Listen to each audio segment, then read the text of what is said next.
tadi saya bahas itu bagaimana pengelolaan kinerja. Saya bukan lagi apa ya, promosi atau saya sedang lagi kampanye bagaimana pengelolaan kinerja. Tapi memang saya ingin memberikan motivasi kepada kita semua, baik Bapak Ibu guru maupun Bapak Ibu kepala sekolah, supaya kita benar-benar memaksimalkan pengelolaan kinerja yang ada di PMM ini. Sebenarnya pengelolaan kinerja saya yakin dan percaya Bapak Ibu guru dan kepala sekolah pastinya sudah tahu dong. Karena di Januari 2024 kita juga sudah mulai mengisinya. Dan nanti di akhir Juni kita sudah ada penilaian. Di Juli nanti kita akan melakukan perencanaan kembali. Jadi sebenarnya ini adalah rutinitas yang kita lakukan Bapak Ibu. Tapi mungkin baik kita juga akan sedikit kasih gambaran sebenarnya apa sih pengelolaan kinerja. Pengelolaan kinerja di PMM adalah alat bantu yang akan memudahkan guru. Bentar ya. Saya ini menghapus, tolong admin bisa dihapus itu ada garis satu di layar. Oke, jadi pengelolaan kinerja di PMM itu adalah alat bantu yang memudahkan guru untuk menentukan sasaran kinerja agar bisa lebih kontekstual dengan kebutuhan satuan pendidikan dan pengembangan karirnya demi peningkatan kualitas pembelajaran. Yang perlu digarisbawahi atau yang perlu di-highlight adalah bagaimana peningkatan kualitas pembelajaran. Apapun pilihan yang akan Bapak Ibu lakukan di dalam pengelolaan kinerja ini, yakin dan percaya niatkan itu untuk peningkatan kualitas pembelajaran. Jadi endingnya adalah bagaimana siswanya itu bisa aktif, bisa proses pembelajaran atau jalannya pembelajaran itu akan lebih baik lagi gitu.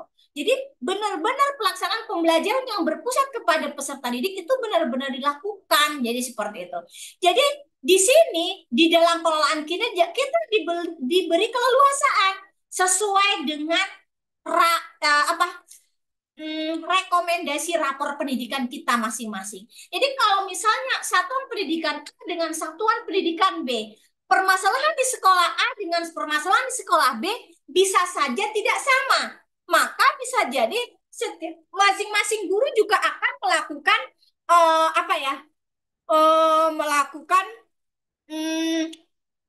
pemilihan rencana atau pengisian SKP-nya akan berbeda-beda. Pengisian RHK-nya akan berbeda-beda tiap guru. Jadi seperti itu.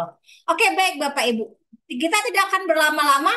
Jadi secara umum, baik pengelolaan kinerja untuk guru maupun pengelolaan kinerja yang dilakukan oleh kepala sekolah, pada dasarnya ada 3 tahapan. Tahapan yang pertama itu adalah perencanaan. Jadi di tahapan perencanaan ini, guru itu hanya perlu fokus untuk memperbaiki atau untuk meningkatkan kinerjanya pada salah satu indikator rekomendasi di capaian rapor pendidikannya. Kita lihat salah satu rekomendasi saja, nggak usah banyak-banyak. Cukup satu yang akan kita perbaiki. Yang mana? Silahkan nanti Bapak Ibu klik, baru nanti akan muncul apa yang mau kita perbaiki. Jadi itu di tahap perencanaan. Jadi nanti di sana kita akan pilih sesuai dengan apa dan sesuaikan saat kita mengisi RHK, sesuaikan dengan apa ya namanya rekomendasi dari rapor pendidikan. Jadi kita mengisi RHK ya benar-benar kalau kita belum bisa menguasai tentang bagaimana kelas yang aktif atau metode-metode pembelajaran untuk mengaktifkan kelas, maka Bapak Ibu perbaikannya nanti peningkatan kompetensinya atau pengembangan dirinya ya harus berkaitan dengan itu gitu. Jadi kepala sekolah timbul pertanyaan, apakah kepala sekolah bisa tidak menyetujui RHK yang diajukan guru? Jawabannya bisa banget. Kalau kita lihat RHK yang diajukan oleh guru itu tidak sesuai dengan capaian rapor pendidikan kita, boleh kita tidak setujui. Makanya nanti setelah guru mengajukan perencanaan, kepala sekolah akan meng-ACC atau akan menyetujui perencanaan mereka. Kalau memang tidak sesuai, Bapak Ibu kepala sekolah bisa merekomendasikan ini loh yang menjadi kendala atau yang harus kita perbaiki. Dan saran saya sebelum melakukan pengelolaan kinerja baik guru maupun kepala sekolah, ada baiknya Bapak Ibu kepala sekolah dan guru duduk bareng, dibuka rapor pendidikannya, seperti apa capaiannya, bagaimana permasalahan yang ada. Artinya kita harus mengeksplorasi rapor pendidikan kita, baru kita akan sama-sama merefleksi apa saja perbaikannya. Jadi guru akan mudah, oh ini loh yang akan kita intervensi 1 tahun ini. Silakan, baru nanti Bapak Ibu guru bisa pilih mana RHK yang mau ditentukan. Begitu. Kemudian di bagian pelaksanaan, setelah kita lakukan perencanaan, guru mengisi RHK, kepala sekolah menyetujui, kemudian akan ada tahapan pelaksanaan. Di tahapan pelaksanaan ini, kepala sekolah akan melakukan praktik kinerja. Ya, dia akan kepala sekolah nanti akan melakukan apa ya, monitoring bagaimana pelaksanaan kinerja guru di dalam kelas. Kemudian setelah melakukan monitoring, kepala sekolah juga akan berdiskusi dengan guru tadi, apa saja yang terjadi, hasilnya disampaikan, gurunya akan merefleksi bagaimana pembelajarannya di kelasnya seperti apa. Kemudian nanti guru akan akan mencari kira-kira perbaikannya di sebagian mana. Setelah tahu mana yang perlu diperbaiki, kepala sekolah di sana merekomendasikan apa perbaikannya. Baru nanti akan ada monitoring bagaimana perencanaan tindak lanjut, dan nanti di akhir Bapak Ibu bisa melakukan penilaian. Jadi pada tahap penilaian, kepala sekolah melihat semua rangkuman capaian guru. Ya, bagaimana predikat kinerjanya yang terintegrasi dengan sistem e-kinerja BKN. Jadi Bapak Ibu tidak usah lagi mengisi e-kinerja BKN karena pengelolaan kinerja di PMM itu sudah terintegrasi ke sana.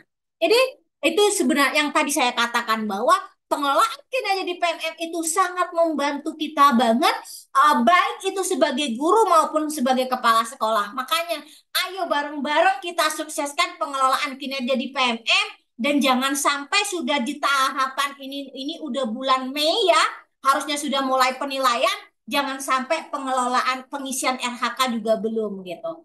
Jadi saya kemarin ada juga saya ketemu teman-teman yang mungkin masih belum dikerjakan. RHK udah dibuat tapi monitoringnya belum mulai dan seterusnya. Jadi bisa banget, masih tidak ada kata terlambat, yang jangan sampai tidak berbuat sama sekali. Oke, baik. Jadi sebenarnya apa sih tujuan pengelolaan kinerja di PMM ini? Jadi tujuannya adalah yang pertama, yang paling penting, sebenarnya tujuan pengelolaan kinerja adalah meningkatkan partisipasi aktif siswa dalam proses pembelajaran.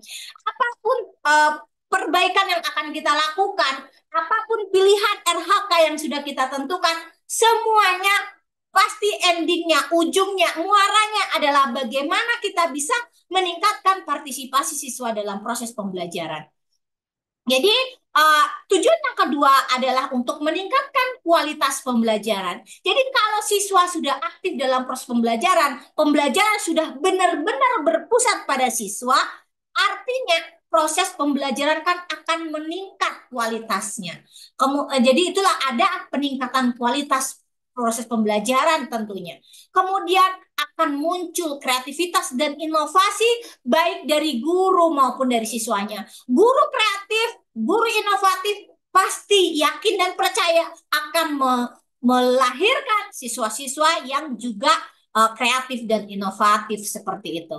Baik Bapak Ibu, sasaran penggunaan pengelolaan kinerja. Jadi tadi sudah disampaikan bahwa sebenarnya sasaran utama pengelolaan kinerja itu adalah guru ASN. Ya, jadi guru ASN mulai bulan Januari 2024 mereka sudah melakukan pengisian perencanaan kinerja. Kalau sekarang Bapak Ibu mau melakukan perencanaan nggak akan bisa, itu waktunya sudah dikunci, gitu. Jadi itu tadi. Selain guru ASN, apakah guru non ASN juga tidak mengerjakan? Sebaiknya mengerjakan, sebaiknya ikut gitu. Tapi bukan wajib. Artinya ya karena kan intinya begini, kalau guru ASN mengisi karena memang tidak pun ada pengelolaan kinerja di PMM, setiap guru ASN wajib namanya mengisi pengelolaan e-kinerja BKN.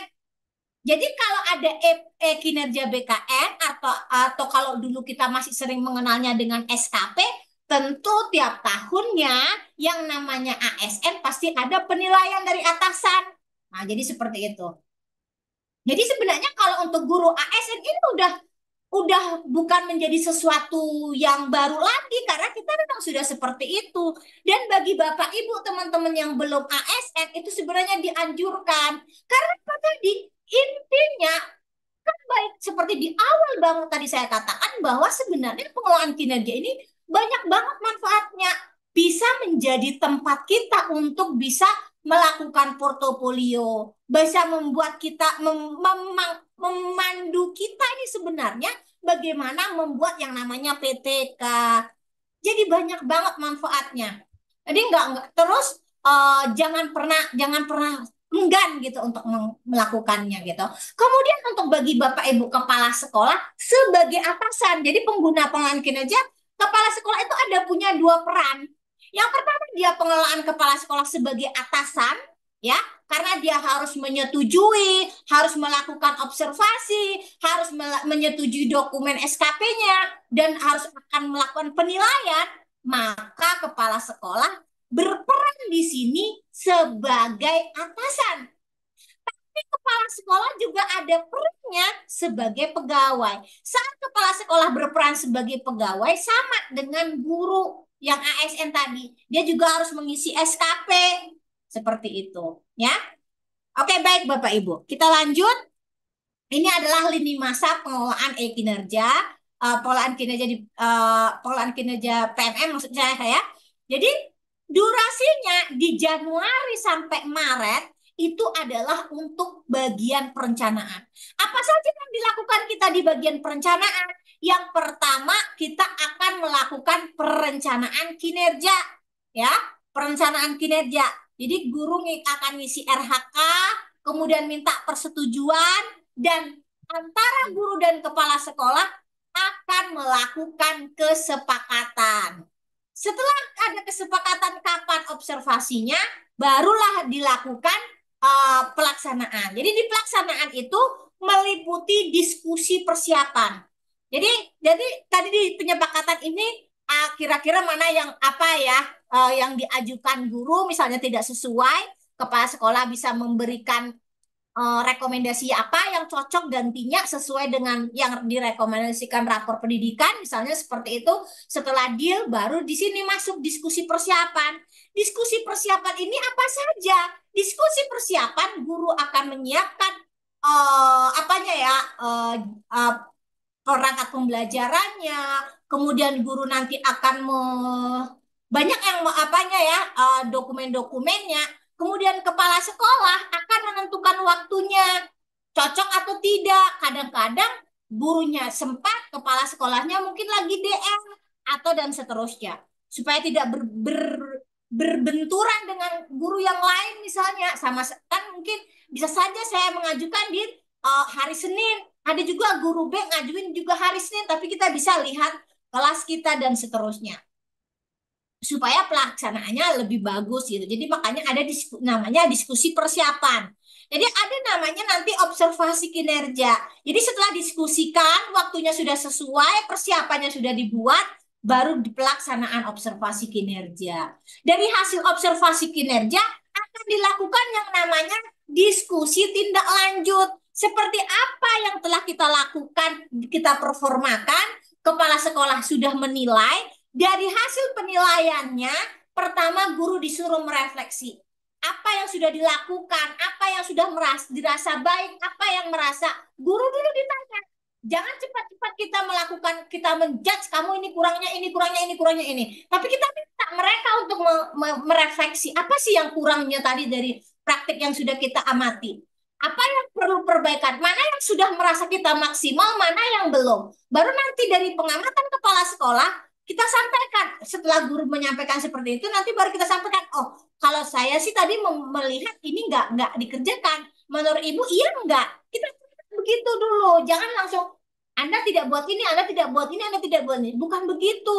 Karena untuk metode supervisi yang berbasis coaching, kita harus pakai pendekatan yang lebih humanisme gitu ya. Jadi kita sistem coaching atau pendekatan coaching. Jadi kita sebagai coach itu tidak menggurui, tapi kita lebih memberikan apa ya, eh, tuntunan, perbaikan-perbaikan. Kita tanyakan, menurut Anda tadi, kalau saya sih belum teramati, Bapak Ibu merasa merasa gitu nggak?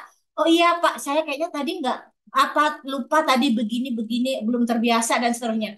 Maka dari sana, kalau sudah di titik temunya sudah kelihatan, oh ini tadi saya belum ini loh, belum maksimal di sini, saya masih kurang paham Pak. Oke, perbaikan apa yang mau Anda lakukan? Baru kepala gurunya cerita, baru kepala sekolah kasih masukan. Kalau menurut saya, ibu bisa berarti ini, berarti ini, berarti ini. Misalnya direkomendasikan seperti itu. Kalau misalnya nanti di guru dan kepala sekolah akan melihat seperti apa, oh iyalah kita melakukan yang namanya refleksi tindak lanjut. Baru disetujui apa perbaikan-perbaikannya, tindak lanjutnya. Jadi itu di durasinya adalah Februari sampai Mei. Jadi di sana juga ada pelaksanaan perilaku kerja, pelaksanaan pengembangan kompetensi dan juga harus ada akuntabilitas. Jadi apa yang kita lakukan itu terdokumentasi Bapak Ibu. Jadi baru di tahap penilaian. Jadi penilaian kerja oleh atasan dan juga penilaian perilaku kerja. Itu tadi mengenai lini masa. Jadi kalau ini kurang lebih seperti itu alurnya ya. Tadi sudah dijelaskan. Seperti itu. Jadi ini kalau ini tinggal gambarnya aja. Oke, baik. Jadi kita lanjut ke pengelolaan kinerja. Kita agak cepat ini karena nanti kita rencana membuka untuk yang pengelolaan kinerja oleh kepala sekolah. Ini pengelolaan kinerja oleh guru Bapak Ibu ya. Jadi perlu ya kita dalam pengelolaan kinerja juga perlu adanya inovasi-inovasi ya. Jadi supaya pelaksanaan kinerja yang kita lakukan memang benar-benar bisa sesuai apa yang diinginkan. Jadi dalam melakukan pengelolaan kinerja, Bapak Ibu juga sebenarnya diberikan kebebasan nih untuk memilih atau untuk merancang pembelajaran yang memang sesuai dengan karakteristiknya. Bapak Ibu diberikan keleluasaan untuk menentukan rencana hasil kerja atau mengisi RHK-nya itu seperti apa, target Bapak Ibu itu apa. Bapak Ibu sebenarnya diberikan keleluasaan dan juga sebenarnya Bapak Ibu lebih lebih di apakah sesuai konteksnya benar-benar gitu ya. Jadi itu kemudian Bapak Ibu bisa sebenarnya memaksimalkan teknologi informasi yang ada. Sekarang ini banyak sekali teknologi-teknologi yang bisa kita aplikasikan mendukung proses perbaikan pembelajaran yang akan kita lakukan. Dan sebenarnya Bapak Ibu, pengelolaan kinerja di PMM ini sebenarnya adalah menjadi lembar portofolio kita, mendorong penggunaan portofolio sebagai alat pembelajaran ya. Jadi karena kita baik pengelolaan kinerja itu baik untuk mengevaluasi guru, juga kita bisa mengevaluasi murid, akan kelihatan semuanya. Kemudian untuk kemitra kita juga dalam pengelolaan kinerja kita untuk lebih memaksimalkan maka kaitkan atau libatkan kemitraan itu dengan orang tua dan masyarakat. Karena yang menjadi tanggung jawab apa ya, yang bertanggung jawab atas pendidikan itu tidak hanya guru Bapak Ibu, tapi pendidikan itu menjadi tanggung jawab orang tua, masyarakat dan juga pemerintah. Untuk itu kita memang benar-benar untuk bisa menghasilkan pembelajaran yang lebih baik, kolaborasi itu sangat sangat dibutuhkan. Ini tadi ya manfaat pengelolaan kinerja itu meningkatkan partisipasi masyarakat, peningkatan kualitas pembelajaran dan juga peningkatan kreativitas dan inovasi. Kemudian jangan khawatir Bapak Ibu, di fitur baru ini kita bisa yang namanya mengubah RHK. Misal Bapak Ibu sudah membuat RHK, ternyata sudah juga disetujui oleh kepala sekolah. Ternyata di saat pelaksanaannya Bapak Ibu mungkin akan perlu perbaikan ya. Jadi silakan saja Bapak Ibu untuk menggantinya. Seperti itu ya. Jadi di sini apabila Bapak Ibu guru memilih ada dua target nih, contoh ya, ini targetnya kan ada tiga nih, boleh dipilih satu, boleh dipilih lebih dari satu, misalnya dua atau tiga-tiganya di checklist, maka nanti atasan atau kepala sekolah itu hanya akan memberikan rating pada satu target perilaku yang Bapak Ibu pilih.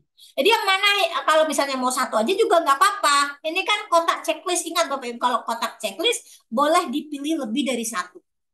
Tapi kalau mau dipilih satu juga nggak apa-apa. Artinya kalau dipilih lebih dari satu, maka yang akan dikasih rating itu cuma satu, hanya satu. Ya, oke baik. Jadi selanjutnya, kalau pengguna ingin mengubah RHK di tengah waktu pelaksanaan kinerja dan menyesuaikan dengan situasi dan kondisi bagi penggunanya. Jadi kita bisa mengubahnya di tengah jalan, ya. Jadi tinggal kita klik ada ubah RHK, tapi kita harus pastikan saat kita mengubah RHK Bapak Ibu itu juga harus koordinasi dengan kepala sekolah atau atasan masing-masing begitu. Oke, baik. Jadi kalau saat ini ya Bapak Ibu, upaya untuk tindak lanjut pada tahap pelaksanaan praktik kinerja untuk pilihan belajar misalnya di PMM itu menjadi opsional, bukan wajib. Jadi seandainya pilihan belajarnya kita sudah kemarin sudah pilih PMM, ternyata Bapak Ibu mungkin tidak terkejar untuk melakukan aksi nyatanya, ribet banget Ibu. Sebenarnya saya gampang sih membuat aksi nyata Ibu, tapi validasinya lama banget nih, saya nunggu udah 1 bulan belum divalidasi. Ya berarti kita bisa mengubah itu gitu ya, bisa kita pilih kalau itu begitu. Jadi misalnya kita di platform lain yang mungkin yang berbayar ya bisa dapat pengembangan diri dengan materi yang sama, misalnya seperti itu ya. Oke baik itu ya.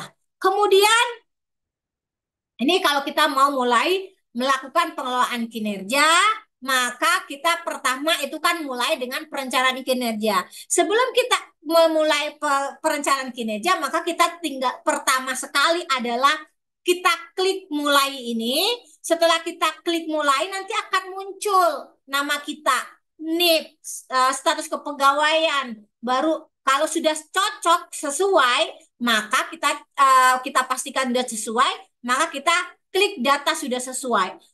Kalau misalnya datanya tidak sesuai, kita bisa klik edit, tapi kita tetap harus melapor ke Dapodik ya, karena edit itu hanya bisa dilakukan sekali. Oke, next kita lanjut, yaitu adalah yang ketiga, klik ya lanjut kalau datanya sudah sesuai tadi ya.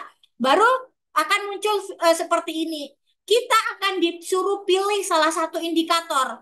Kalau misalnya ini rapor pendidikan kita, misalnya hasilnya kita sudah tahu ternyata ada 2 pilihan, ya kita tinggal pilih salah satu. Kalau kita mau melihat bagaimana rapor pendidikan di sekolah kita, kita tinggal klik rapor pendidikan, nanti akan muncul seperti ini. Ya, kalau kita klik rapor pendidikan, nanti akan munculnya seperti ini. Kita akan dikasih tahu ringkasan capaian rapor pendidikan kita. Dimensi manajemen kelas seperti apa? Ternyata dimensi manajemen kelas itu merah dan dukungan psikologis itu kuning. Jadi di sini kenapa di sini manajemen kelas yang di sini? Kenapa? Karena tadi yang menjadi dimensi prioritasnya itu adalah manajemen kelas. Ya ini kan rapornya ini yang merah di manajemen kelas. Oke, baik kita lanjut. Berarti kalau sudah ini kita buka rapornya tadi, tinggal klik saya mengerti, baru nanti akan muncul indikator lain misalnya kalau kita mau melihat indikator yang lain. Oke, kalau sudah misalnya udah kita pilih udah serk nih dengan memilih keteraturan kelas ya termasuk manajemen kelas nih tadi, maka Bapak Ibu tinggal klik ke pengembangan kompetensi. Klik ke pengembangan kompetensi, akan munculnya fitur seperti ini. Jadi di sini sudah ke pengembangan kompetensi. Baru kita mulailah ngisi yang namanya RHK. RHK ini kita tinggal isi. Kalau misalnya sudah diisi, kita tinggal pilih klik ini aja tanda segitiganya. Ya, berapa jumlah kegiatannya tinggal ini. Ya, baru nih kalau misalnya mau ngisi lagi, tinggal klik tambah. Nanti kalau sudah selesai, baru ke tugas anunya. Jadi kalau sudah misalnya ada yang mau kita hapus, ya bisa kita tinggal ngapusnya. Oleh RHK ini kayaknya nggak cocok nih. Nah, kita hapus, boleh. Ya, baru kalau sudah selesai, kayak baru kita ke klik tugas tambahan. Jadi, oke, baik saya juga akan sedikit mengingatkan bahwa RHK itu kan sebenarnya ada 16 kalau nggak, 18 poin ini ya.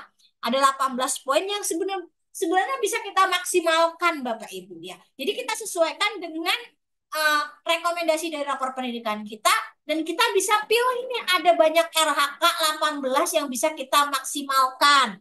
Ini contoh, yang satu ya, meningkatkan kompetensi melalui peran sebagai peserta pelatihan mandiri sesuai kompetensi baik guru, kepala sekolah atau pengawas. Jadi ada satu aksi nyata, satu kegiatan itu apanya poinnya 8. Jadi kalau kita ini namanya meningkatkan kompetensi melalui peran sebagai peserta pelatihan mandiri. Berarti kita klik topik pelatihan mandiri. Ya, satu aksi nyata setara dengan 8 poin. Atau ini kalau kita udah pilih yang ini berarti kita harus dokumen bukti dukungnya itu adalah nanti sertifikatnya harus selesai aksi nyata. Atau yang kedua, meningkatkan kompetensi melalui peran sebagai partisipan observasi praktik pembelajaran. Misal kita mau menjadi praktik pembelajaran, nanti ada teman atau rekan atau guru senior yang akan menjadi observer kita. Jadi kita akan dalam satu kegiatan, tapi lengkap ada laporannya, kegiatannya seperti apa saja topiknya, kapan, itu satu laporan 8. Boleh dipilih. Kalau misalnya kurang menguasai, nggak apa-apa, nggak dipilih. Oke, meningkatkan kompetensi melalui peran sebagai penggerak komunitas. Jikalau Bapak Ibu merupakan penggerak komunitas, buat mau pilih itu, tinggal Bapak Ibu kalau sudah selesai minimal 2 topik, Bapak Ibu bisa mengelola pengelolaan kinerja komunitas yang ada di PMM. Kalau Bapak Ibu pun menjadi penggerak komunitas dan melakukan minimal 3 kali kegiatan, berbagi praktik baik, itu 3 kegiatan ada sertifikatnya setara dengan 36 poin. Wow banget bukan? Kemudian yang keempat, meningkatkan kompetensi berperan sebagai narasumber berbagi praktik baik. Contohnya saya kan adalah narasumber berbagi praktik baik. Jadi silakan Bapak Ibu kalau misalnya mau ada yang mengundang saya misalnya, tapi undangannya itu harus melalui PMM. Jadi narasumber berbagi praktik baiknya nanti kan misalnya Bapak Ibu membuat kegiatan, tinggal klik cari misalnya narasumbernya. Mau pilih saya, ya tinggal cari pencarian di pencarian. Kalau saya itu kan guru SMP di Riau di Kabupaten Rokan Hilir. Kelihatan, dan tinggal klik. Akan keluar undangannya, itu nanti bisa terkotak. Tapi kalau misalnya kayak belajar bersama, kini kasih ke saya, itu saya belum tahu apakah itu diakui atau tidak begitu. Seperti tapi usahakan Bapak Ibu yang memang mau pakai yang ini ya silakan undangannya minta di melalui PMM begitu ngundangnya. Kemudian jadi enak banget Bapak Ibu, satu kegiatan saja setara dengan 8 poin. Jadi kalau dulu kita mengisi di kalau kita jadi narasumber 0,2, kalau kita yang peserta malah 1. Kan luar biasa banget gitu loh sekarang ini. Jadi kemudian meningkatkan kompetensi melalui peran sebagai peserta berbagi praktik baik. Satu kegiatan itu 4 poin. Narasumbernya tadi 8 poin, pesertanya 4 poin, begitu. Jadi enak banget sekarang ini gitu ya. Kemudian yang selanjutnya meningkatkan kompetensi melalui peran sebagai peserta program pelatihan dan pendidikan jangka pendek atau menengah pada bidang kepemimpinan dan bimbingan teknis. Bapak Ibu yang sedang melakukan terlibat sebagai guru penggerak, kemudian yang lagi tugas belajar, bisa pilih poin ini. Ini sudah maksimal setara dengan 180 poin. Oke, kemudian meningkatkan kompetensi melalui peran sebagai peserta kegiatan pelatihan bimbingan teknis. Ini berarti yang tidak di luar PMM tadi, satu kegiatan 8 poin. Meningkatkan kompetensi melalui peran sebagai praktik magang. Ini kalau untuk yang SMK, boleh satu kegiatan itu 24 poinnya. Meningkatkan kompetensi melalui peran sebagai partisipan seminar. Itu satu seminar 4 poinnya. Enak banget loh Bapak Ibu. Jadi jangan disia-siakan begitu ya. Gitu. Meningkatkan kompetensi melalui peran sebagai peraih pengaku penghargaan. Dapat penghargaan 1 piagam, dapat 12 poin. Meningkatkan kompetensi peran sebagai penelaah aksi nyata. interview apa interviewer, validator aksi nyata itu 10 aksi nyata 6 poin.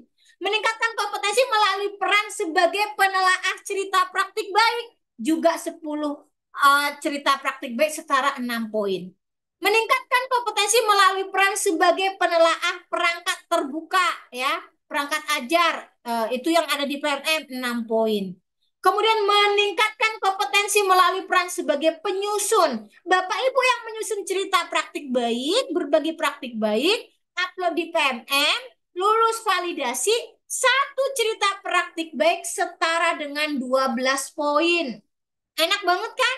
Yang ke-15, meningkatkan kompetensi melalui peran sebagai penyusun perangkat terbuka.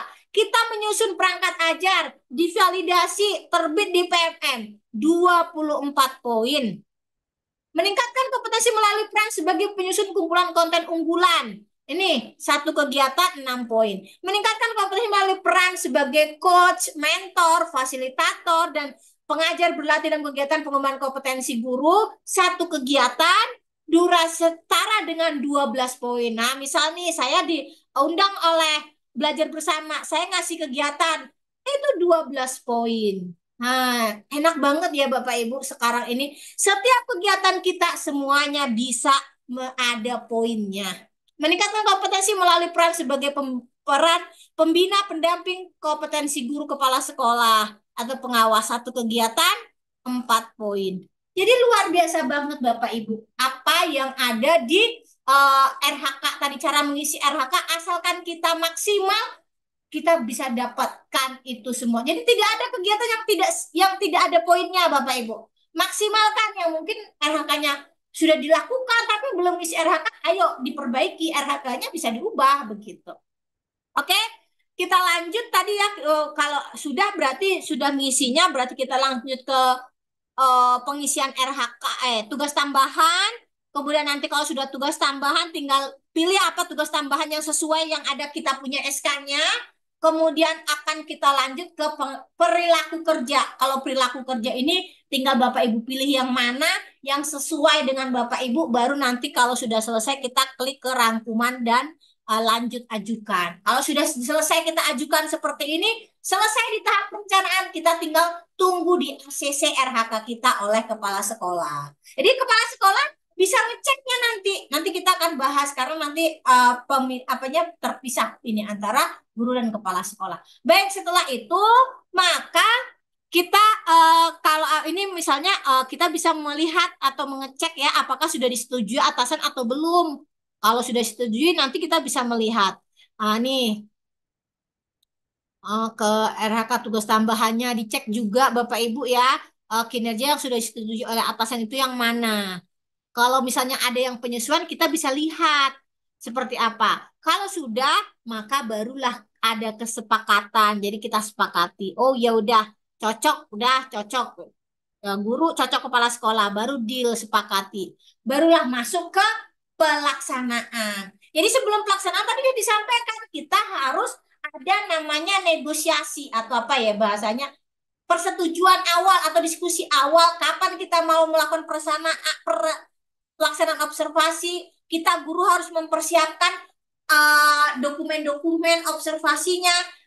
Jadi tugas tambahannya seperti apa, kita harus kumpulkan ini pengembangan kompetensinya apa, kita praktik pembelajarannya apa, yang cek langkah observasinya. Kita tinggal klik ini, cek langkah observasi. Setelah kita cek langkah observasi, maka kita harus pertama mengumpulkan dokumen persiapan. Jadi kalau kita harus kita klik kumpulkan. Di sini kita akan, misalnya kita memilih tadi keteraturan kelas, maka kita akan lihat nih targetnya. Tadi udah dibilang targetnya mau yang mana, boleh pilih salah satu, boleh lebih dari satu. Tapi nanti tetap yang akan dikasih jempol atau yang akan dikasih apa cuma satu gitu oleh kepala sekolah. Oke, setelah itu maka kita isikan apa yang akan kita lakukan dalam target perilaku ini, kemudian kapan waktunya kita lihat, tentukan tanggalnya. Saran saya supaya Pak tanya sama kalau kurikulum, biasanya kepala sekolah kan punya jadwal supervisi ya yang sesuai itu, sesuaikan. Jadi biar mudah nanti waktu diskusi juga tarik ulur gitu. Kemudian kita tinggal isi jenjang kelasnya kapan, mata pelajarnya apa, kemudian catatannya apa kita mau buat gitu. Kalau misalnya contoh saya jenjangnya SMP, kelasnya kelas 7 mata pelajaran matematika misalnya seperti itu. Catatannya saya mengajar di topik ini misalnya boleh, ini kan opsional ya, jadi boleh diisi boleh tidak. Baru kita upload dokumennya Bapak Ibu. Upload dokumen itu berupa modul ajar, jadi bisa Bapak Ibu cek di sini ya. Kita unggah, itu bisa kalau Bapak Ibu sudah punya dokumen modul ajar di PMR, tinggal kita unggah aja yang dari sana, nanti akan ada pilihannya. Kemudian kita bisa ngecek, bisa ngedit, kita lihat dulu, jangan langsung kita kirim. Kita lihat dulu, kita lihat, oh salah ini enggak yang diupload. Oh ternyata enggak. Kalau ada yang apa tidak sesuai kita bisa edit, bisa ganti. Baru kalau sudah benar-benar fix, maka kita klik kumpulkan aja. Boleh juga disimpan di draft, tapi usahakan kumpulin aja begitu. Sudah, kalau sudah baru pelaksanaan observasinya lah. Jadi kalau untuk pelaksanaan observasinya kita klik menunggu atasan untuk melakukan observasi, kita cek rinciannya di sini boleh. Karena nanti kalau kita klik cek rinciannya, nanti di sini akan muncul kapan tanggalnya, apanya seperti apa, gitu. Kemudian kalau misalnya sudah dikumpulkan, maka kita tinggal uh, kita melakukan yang namanya mengumpulkan dokumen tindak lanjut. Ya, sudah pelaksanaan observasi sudah, maka kita tinggal klik kumpulkan, baru kita cek hasil observasinya kapan. Jadi gitu ya. Jadi kalau misalnya kita melihat ada penilaian dari atasan kita nih, misalnya nih ada perilakunya, guru melakukan komunikasi positif untuk membangun suasana kelas, dilakukan dan efektif. Ada dikatanya dilakukan, belum dilakukan. Jadi dilakukan tapi belum efektif. Ini akan ada muncul catatan-catatan seperti ini, maka nanti di sinilah kita akan melakukan yang namanya proses perbaikan. Ini nih ini namanya hasil observasinya. Jadi kita nanti akan sebagai atasan nanti juga akan ada rekomendasi apa saja yang harus kita perbaiki tadi seperti yang sudah saya sampaikan. Juga nanti kita akan bisa mengintrospeksi diri. Oh iya ya, berarti ini tadi saya seperti ini kurangnya gitu. Baru kita klik lanjut. Di sini formulir tindak lanjut. Sebenarnya apa sih tantangan yang kita hadapi? Tuliskan di sini kesulitan-kesulitan Bapak Ibu. Kemudian di sini nanti kita akan mengisi tujuan apa yang tindak lanjut yang mau kita isi, upaya-upaya seperti apa tindak lanjut yang akan kita lakukan, kapan kita akan melakukan tindakan aksi nyata tadi, tindakan eh, aksi tindak lanjut ini gitu, perbaikan-perbaikannya kapan gitu. Kemudian nanti apa saja dukungan yang perlu Bapak Ibu buat, isikan di sini. Misalnya sumber daya untuk melakukan dukungan praktik atau belajar dan seterusnya. Boleh tinggal pilih. Kemudian di sini pilih belajar di PMF itu sebenarnya hanya opsional nih opsional Bapak Ibu. Jadi boleh kita tidak mengambil di sana, boleh dengan misalnya dengan yang lain. Ini banyak nanti pilihannya pengelolaan kelas ini. Jadi kapan Anda akan melakukan aksi nyatanya? Periodenya dituliskan di sana. Apa dukungan yang diperoleh? Misalnya kita butuh mentoring dari kepala sekolah atau guru penggerak atau guru senior. Boleh. Kalau sudah, kita klik kumpulkan. Ya, kalau udah yakin, kita klik kumpulkan aja. Baru setelah itu kita akan masuk ke pengumpulan dokumen refleksi. Itu dia. Jadi kalau pengumpulan dokumen refleksi, kita tadi klik kumpulkan ya, baru akan muncul tampilan seperti ini. Di sini kita akan menuliskan tujuan tindak lanjutnya. Tadi kan sudah ditulis di sana, akan muncul di sini upaya refleksinya seperti apa. Kita akan menuliskan inspirasinya di sini. Apa inspirasi baru yang kita dapatkan dari upaya tindak lanjut tersebut? Kemudian berdasarkan inspirasi yang Anda dapatkan, apa kira-kira praktik baiknya? Silahkan dituliskan di sini. Kemudian tantangannya apa saja? Jadi bagaimana rencana Anda mengatasi tantangan tersebut? Tuliskan. Baru nanti pilihan belajar lainnya bisa kita pilih ya, apa inspirasi barunya dan seterusnya. Oke, baru nanti kalau sudah dituliskan di sini, misalnya saya sudah mengajak guru lain untuk praktik simulasi maka minta bantuan untuk mengumumkan di rapat gitu. Kalau sudah selesai baru kita klik kumpulkan. Barulah kita bisa di sini namanya praktik pembelajaran sudah 100%. Oke, baru kalau sudah pembelajaran 100%, baru kita akan melihat pengelolaan atau pengembangan kompetensinya. Jadi kalau di pengembangan kompetensi itu tiap-tiap bukti dukung dari RHK itu masing-masingnya pasti berbeda. Jadi bukti dukung yang berbeda tergantung dari RHK yang sudah disetujui. Jadi predikat kinerja tidak bergantung dari lengkapnya bukti dukung atau pengembangan kompetensi. Karena hanya dijadikan pertimbangan untuk atasan.